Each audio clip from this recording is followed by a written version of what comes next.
खास मेहमान हमारे साथ बने हुए हैं और इतना सख्त नाम सिर्फ इसलिए दिया गया है क्योंकि क्या ये अघोषित आपातकाल स्थिति है, क्योंकि वसुंधरा राजे ने जिस तरह के इंतजाम श्रीकांत शर्मा जी किए हुए हैं, 30 से 40 अफसरों को कहा गया है कि या तो आप प्लेन क्लोथ्स में यानी रेगुलर जो कपड़े हैं या फिर वर्दी में मेरे इर्द गिर्द रहिए। कोई भी मीडिया वाला अगर 15 मीटर की दूरी पर पहुंचता है तो बॉडीली यानी शारीरिक रूप से उसे हटा दिया जाए वहां से। इसको क्या समझे, इसको आप ही सरल भाषा में देश के लोगों को समझा दीजिए, क्योंकि जवाबदेही अगर पूछी जाएगी तो क्या यह सलूक होगा? देखिए, मैं आपके सवाल का जवाब निश्चित रूप से दूंगा, लेकिन मेरे पे सवाल कई दागे गए हैं तो मैं एक बस मुश्किल से 30-30 सेकंड में जवाब देता हूं। ठीक है, जल्दी जल्दी। अतुल जी के जो आरोप हैं, अतुल जी बहुत काबिल मित्र हैं, लेकिन उनकी मजबूरी है, उनकी विचारधारा है कि भाजपा को ही अब्यूज करना है, वो अपना काम कर रहे हैं। आशुतोष जी की योग्यता पर मुझे कोई संदेह नहीं है, लेकिन उनकी मजबूरी है कि वो अपनी पार्टी को डिफेंड कर रहे हैं और वो ये भूल रहे हैं कि फर्जी डिग्री का मामला और जब नामांकन भरते हैं उसमें एफिडेविट में टाइपिंग एरर का मामला दोनों अलग अलग विषय होते हैं। नंबर 3, हमारे जो कांग्रेस के मित्र बैठे हैं ये भूल रहे हैं कि भाई आप भगोड़ा वो है, अपराधी वो है, आपके कार्यकाल में वो भाग कर गया, आपने क्या कार्रवाई की? आपकी गहलोत की कहाँ सरकार थी, गहलोत साहब की कितने कमीशन वसुंधरा जी के खिलाफ आपने बनाए, आप उसमें कुछ नहीं निकाल पाए। और भोपाल गैस त्रासदी का जो एंडरसन था, जो गुनाहगार था, लाखों मौतों का गुनाहगार था, उसको आपने सरकारी दामाद की तरह विदेश भेज दिया। क्वात्रोची के आपके जो खाते थे वो आपने कब खुलवा दिए, उसका पैसा कैसे निकलवा दिया वो देश जानता है। 12 लाख करोड़ का घोटाला आपने किया वो देश जानता है। तो मैं मानता हूं कि कांग्रेस अवसाद से ग्रस्त है, कांग्रेस पूरी तरह से कंफ्यूज है किस मुद्दे को उठाया जाए, किसको नहीं उठाया जाए। और यहां तक देखिए अंजना जी, ये वो फोटोग्राफ्स भी दिखाते हैं ललित मोदी वाले, जब वो आईपीएल का चेयरमैन होता था तो निश्चित रूप से जो क्रिकेट संघ का अध्यक्ष है जिस राज्य का, उस राज्य के संघ के साथ उसके फोटो हैं और पीएम का फोटो करके चला रहे थे। अब मेरे सवाल का जवाब, इनका जो मेरे सवाल का जवाब। और एक सेकंड आपको रोक रही हूं श्रीकांत शर्मा जी, क्योंकि अपने दर्शकों को कुछ तस्वीरें हम इस वक्त दिखा रहे हैं, जरा आप भी देख लें उन्हें। ये तस्वीरें 2011 की है, जुलाई की है। माना यही जा रहा है, अगर टाइमलाइन को आप देखें तो उसके बाद जो कोर्ट में, ब्रिटिश कोर्ट में विटनेस स्टेटमेंट वसुंधरा राजे ने दिया था, जुलाई के बाद अगस्त में इन तस्वीरों में आपको नितिन गडकरी, वसुंधरा राजे, स्मृति ईरानी, तीनों बड़े नेता दिख रहे हैं। ये ब्रिटेन की ही तस्वीरें हैं, इंग्लैंड की ही तस्वीरें हैं। और इसी के बाद माना जा रहा है कि बाकी आ गए या जहां भी थे वहां पर वसुंधरा राजे रुक गई। उन्होंने ये विटनेस स्टेटमेंट देकर बचाने की कोशिश की भगोड़े ललित मोदी को, जो हिंदुस्तान के कानून से भागा फिर रहा था। ये तस्वीरें आप देखते रहिए। और इसी के बीच मेरे सवाल पर अब उसका जवाब देने पर श्रीकांत जी जल्दी से पहुंचे, क्योंकि सभी लोग अब बोलना चाह रहे हैं। जल्दी से सर। देखिए, मैं आपका जो सवाल है, मैं निश्चित रूप से, हम तो मीडिया की आजादी के पक्ष में हैं। हाँ। मीडिया का काम है सवाल पूछना और हमें उनका जवाब देना चाहिए, और मैं इसके पक्ष में हूं कि हम अपना जवाब दे रहे हैं। इस तरह से मैं इस चीज को सही नहीं मानता। आप इस चीज को सही नहीं मानते, ये बहुत महत्वपूर्ण है कि कम से कम आपने इतना कहा है। सचिन जी वो खुलकर कह रहे हैं कि अगर ऐसा वो वाकई कर रही है, 15 मीटर की दूरी पर कोई आए तो बॉडीली उसको उठा के हटा दिया जाए। लेकिन इस देश में सोनिया जी को भी देख लो, किस तरह से वो पूरे 10 साल तक मीडिया के लोगों से बचती रही, चाहे कोयले का करप्शन हो, चाहे 2G का करप्शन हो, चाहे कॉमनवेल्थ का करप्शन। मैं सोच ही रही थी श्रीकांत जी की कहीं बोल के आप पछता तो नहीं रहे हैं, कहीं बोल के आप पछता तो नहीं रहे, मैं सोच ही रही थी। नहीं, मैं बिल्कुल नहीं पछता रहा हूं। मैं फिर कह रहा हूं आपसे कि मीडिया की आजादी के पक्ष में भारतीय जनता पार्टी है। मीडिया का काम है सवाल पूछना और हमारा काम है सवालों का जवाब देना। सचिन पायलट जी, मीडिया को तो आप लोग भी भगाते रहे और दूसरी तरफ आपको वसुंधरा पर अटैक करना ज्यादा सूट कर रहा है, क्योंकि राजस्थान की राजनीति आप करते हैं। नहीं, मैं हकीकत ये है कि अटैक हम नहीं कर रहे हैं। जो आरोप लगे हैं, कांग्रेस पार्टी नहीं लगा रही आरोप, ये ललित मोदी ने आरोप लगाए हैं, दस्तावेज उन्होंने दिए हैं, पहली बात। दूसरी बात, ललित मोदी पर जब हमारी सरकार ने एक शिकंजा कसा तभी तो वो भाग कर गया और 4 साल तक वो इंग्लैंड के बाहर नहीं जा सके। लेकिन जब नरेंद्र मोदी की सरकार बनी तब उसकी किस्मत बदली और तब उनको दस्तावेज मिले और तब वो पूरी दुनिया में घूम रहे हैं। किसी को ना पकड़ पाना तो हो सकता है हमारे एजेंसीज इतनी इंग्लैंड में ना कामयाब हुई हो, लेकिन किसी की जाकर मदद करना, विदेशी देश में जाकर एक एफिडेविट देना और डंके की चोट पर बोलना हाँ मैंने मदद करी है, मेरा आप क्या बिगाड़ सकते हो, कानून की परवाह नहीं, और आप हमें दुहाई दे रहे हैं कि हमने भाषण दिए, हमने जवाब मांगे। मैं समझता हूं भारत के हर नागरिक का अधिकार है चुनी हुई सरकार है, प्रधानमंत्री जी जिम्मेदार हैं, मुख्यमंत्री जिम्मेदार हैं। अगर आप लोग जवाब नहीं देंगे तो हम किससे जवाब मांगेंगे? जनता ने आपको अधिकार दिया है शासन करने का। इसका यह मतलब नहीं है कि आप मीडिया को भगा देंगे, हमारे सवाल का जवाब नहीं देंगे और जिद बने बैठे रहेंगे कि हम मुख्यमंत्री का इस्तीफा नहीं लेंगे। क्यों? ये सब लोग आसमान से उतर आए, कानून के लिए बराबर नहीं है। नहीं, जब नेता और मीडिया का सवाल आता है अंजना जी, आप देखिए सोनिया गांधी अब पब्लिक लाइफ में रही है करीब 15-16 साल, कितनी बार वो खुलकर मीडिया से मिली है। नरेंद्र मोदी जी गुजरात के मुख्यमंत्री थे, 12 साल तक मुख्यमंत्री थे, क्या उन्होंने खुलेआम सभी लोगों के सवाल लेकर कोई भी एक बड़ी प्रेस कॉन्फ्रेंस की 12 साल में? यह सवाल है। क्या राहुल गांधी ने एक इंटरव्यू दिया है? उसके अलावा क्या राहुल गांधी ने खुलकर हर सवाल का जवाब दिया है? क्या वो रेगुलरली प्रेस कॉन्फ्रेंसेस लेते हैं? किसी को हमारे देश में अब राजदीप जी किसी को मार के भगाए तो नहीं?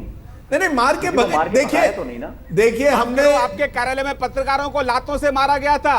शायद आपको, आशुतोष जी, कांग्रेस के मित्रों को मैं इतना बता दूं कि आपके ही कार्यालय में आपके ही महामंत्रियों ने पत्रकारों को नीचे लेटा कर लातों से मारा था। तो आप अपना थोड़ा सा पीछे थोड़ा होमवर्क भी कर लीजिए माननीय पायलट साहब। नहीं, श्रीकांत जी मारा गया था लोगों को। भविष्य की चिंता करिए शर्मा जी, भविष्य की चिंता करिए। हिम्मत है, भविष्य बहुत उज्जवल है, इस देश का भविष्य बहुत उज्जवल है। इस देश को एक ईमानदार, एक मजबूत नेतृत्व मिला है। इस्तीफा दीजिए। इस देश को एक मजबूत और ईमानदार नेतृत्व मिला है जो इस श्रीकांत जी दिशा दे रहा है। श्रीकांत जी, पायलट जी पिछले आप विकास विरोधी है, सरकार की छवि खराब करने की आप नाकामयाब कोशिश कर रहे हैं। आप आंखें मूंद कर बहुत दिन नहीं बैठ सकते। जनता की आवाज को दबाने की कोशिश मत कीजिएगा। सरकार नहीं है, ये इरादे वाली सरकार है। आज नहीं तो कल पार्लियामेंट के अंदर जवाबदेही बनती है। ये प्रजातंत्र है, ये जनता की ताकत को कम मत समझिएगा। आप बड़े बड़े बोल के आप जनता को डराना चाह रहे हैं, मीडिया कर्मियों को भगाना चाह रहे हैं। इस्तीफा लेने पड़ेंगे आपको, जनता की बात को मानना पड़ेगा। श्रीकांत जी और पायलट जी, सवाल मीडिया की आजादी के सर, आप दोनों बड़े नेता हैं।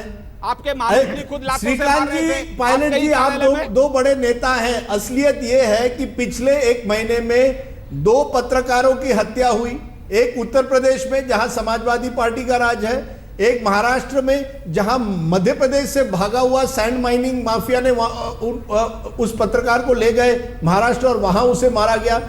सवाल यह है, आज हम इमरजेंसी की बात करते हैं। इमरजेंसी केवल इस बात की नहीं कि कोई डिक्टेटर बनता है, इमरजेंसी इससे भी निकलती है कि क्या वाकई स्वतंत्रता है? क्या इस देश में अगर कोई भी सवाल पूछा जाए, क्या नेता आज उसका जवाब देने के लिए तैयार है? प्रधानमंत्री मौन है, सोनिया गांधी मौन है, प्रधानमंत्री प्रेस कॉन्फ्रेंस नहीं लेते, सोनिया गांधी नहीं लेती, ये हकीकत है। ममता बनर्जी जर्नलिस्ट को भगाती है वेस्ट बंगाल में, ये भी एक हकीकत है।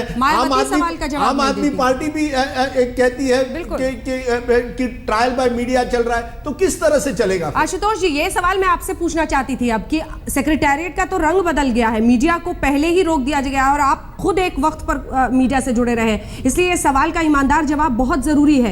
ये वही अरविंद केजरीवाल है जो सत्ता मिलने के साथ ही हमने अपनी आंखों के आगे बदलते हुए देखा है। हमारा एक पत्रकार सेक्रेटेरिएट में गया, तस्वीरें भी हमारे सामने है कैसे उसको हटा दिया गया था वहां पे, लगभग उसी अंदाज में जैसा संकेत के साथ जयपुर में हुआ है। तो रंग तो सबने दिखाए हैं।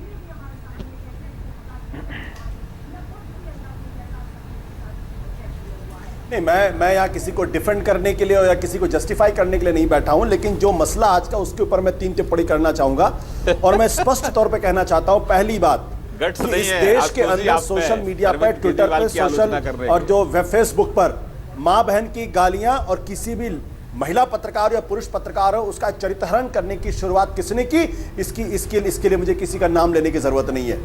दूसरी बात, नरेंद्र मोदी जी आज देश के प्रधानमंत्री हैं, क्या कभी उन्होंने खुलकर प्रेस वार्ता की, कभी पत्रकारों के सवालों का जवाब आज तक दिया है या नहीं दिया? मैं ये सवाल पूछना चाहता हूं। तीसरा सवाल, क्या ये सच्चाई नहीं कि टाइम्स ऑफ इंडिया जो अहमदाबाद से निकलता था वहां एक रिपोर्ट लिखने पर उसके संपादक के खिलाफ देशद्रोह का मुकदमा दायर कर दिया गया था? आज चौथा सवाल मैं करना चाहता हूं आज की तारीख में, और मैं खुलकर बोलना चाहता हूं। आज ये राजदीप सामने बैठे हुए हैं, मैं चाहूंगा कि वो हमारी इस बात पर जवाब दें। मैं ये कहना चाहता हूं कि आज हिंदुस्तान के अंदर शायद ही कोई मीडिया हाउस होगा जो आज किसी डर के बगैर काम कर रहा होगा। आज उनको उस बात की तकलीफ में काम करना पड़ रहा सारे पत्रकारों को और मीडिया हाउसेस को, प्रमोटर्स को, कि कहीं ऐसा ना हो कि देर शाम अमित शाह का फोन आ जाए, देर शाम प्रधानमंत्री कार्यालय से फोन आ जाए और किसी के अंदर आज हिम्मत नहीं है। आशुतोष जी, ये डिस्कशन हो रहा है जिस तरीके से आशुतोष जी, आपको आजादी है इसी चैनल पर नाम ले आप खुलकर और गालियां दी जाती थी। आशुतोष क्या आज जी, वही हालत आज मोदी के नाम को लेकर हो रही है? आशुतोष जी, आप इस चैनल पर आकर खुलकर अमित शाह और नरेंद्र मोदी जी के बारे में बात कर सकते हैं, ये आप चीन में जाकर नहीं कर सकते। आज हम आलोचना कर रहे हैं हमारे नेताओं की, पर फिर भी ये बात है कि हम लोकतंत्र है। ये बात है, जरूर है कि कहीं ना कहीं कुछ मीडिया हाउसेस में डर फैला होगा, लेकिन आप ये नहीं कह सकते कि सारे पत्रकार जो है बिकाऊ है या प्रोस्टिट्यूट है या न्यूज ट्रेडर है। इसी वजह से एक तरह से नेता हमें घेरने की कोशिश कर रहे हैं। आज वसुंधरा जी कर रही है, कल कोई और नेता करेगा। आज आप इस प्रोग्राम पर कह रहे हैं कि सारे पत्रकार डरे हुए हैं, यह गलत होगा। कुछ पत्रकार जरूर डरे होंगे, कुछ मीडिया हाउसेस डरे होंगे, लेकिन इस देश के पत्रकार ज्यादातर, मैं अभी भी मानता हूं, स्वतंत्रता में अपनी आजादी में विश्वास रखते हैं। श्रीकांत जी, छोटा सा कमेंट, फिर आशुतोष जी आपके पास आऊंगी। जल्दी से ब्रेक पर जाना है सर, अतुल जी भी वेट कर रहे हैं, जल्दी से। मैं फिर कह रहा हूँ, आशुतोष जी पत्रकार रहे हैं, लेकिन आशुतोष जी और आशुतोष जी की पार्टी मोदी फोबिया में है। हर चीज में मोदी जी को इन्वॉल्व करो। और भैया, आप भी तो एक बड़े चैनल के संपादक थे, आपकी भी, हमारी सरकार तो नहीं थी यहाँ। भाई, आपको कितने फोन आए? आप तो टोटल एंटी बीजेपी लाइन आप रखते थे। हम फिर भी आपका सम्मान आज भी करते हैं, तभी भी करते थे। ये डराने का, धमकाने का काम ये कांग्रेस का काम था माननीय आशुतोष जी, ये बीजेपी नहीं करती है। आप पत्रकार रहे हैं, कम से कम पत्रकार जो रहे थे उसके सम्मान में कम से कम कमी मत आने दो। आपकी मजबूरी आम आदमी पार्टी को डिफेंड करना। अतुल जी, जल्दी से कमेंट ब्रेक पर जाना है, मत गिराओ। ठीक है अतुल जी, जल्दी से कमेंट ब्रेक पर जाना है। नहीं, मैं एक बात ये कहना चाहता हूं कि आज प्रेस की आजादी के सवाल पर चर्चा कर रहे हैं हम लोग। मेरे अनुज भारतीय जनता पार्टी के शर्मा जी अपनी सरकार की वकालत कर रहे हैं, ठीक है, उन्हें करने का अधिकार है, लेकिन एक बात मैं पूछना चाहता हूं, क्या नरेंद्र मोदी जी की गुजरात विधानसभा में अपने मुख्यमंत्री काल में प्रेस गैलरी में प्रेस के लोगों को बैठने की इजाजत थी? नहीं थी। ठीक वैसी स्थिति थी जैसे जगन्नाथ मिश्रा बिहार आशुतोष जी, प्रेस की आजादी की बात नहीं, लेकिन आज मोदी जी को आज कुछ लोग हैं, अंजना जी, जवाब देश को देना कोई पॉलिटिकल पार्टी ये नहीं कह सकता। मुंडे जी की लड़की के संबंध में उनको ये जवाब देश को देना पड़ेगा। और ये जो राजनाथ जी कह रहे हैं कि इस्तीफा यूपीए की सरकार में होता था, ये कैसा तंज है कि अगर उस सरकार में इस्तीफा होता तो आपकी सरकार में मंत्री इस्तीफा। ये दिलचस्प है जो राजनाथ सिंह ने कहा है, ये बहुत दिलचस्प है जो राजनाथ सिंह ने कहा है, लेकिन हम अपनी जवाबदेही में विश्वास रखते हैं। और आज तक ने जो आज सवाल पूछा है उसकी सख्ती ये साफ दर्शाती है कि सत्ता या कुर्सी के जो चार पहिए हैं वो हमें प्रभावित कम से कम नहीं करते हैं। हम सवाल उसी सख्ती से हर पार्टी से कहते हैं, और जब जब हर पार्टी आरोप लगाती है, बड़ी चैन की नींद आती है।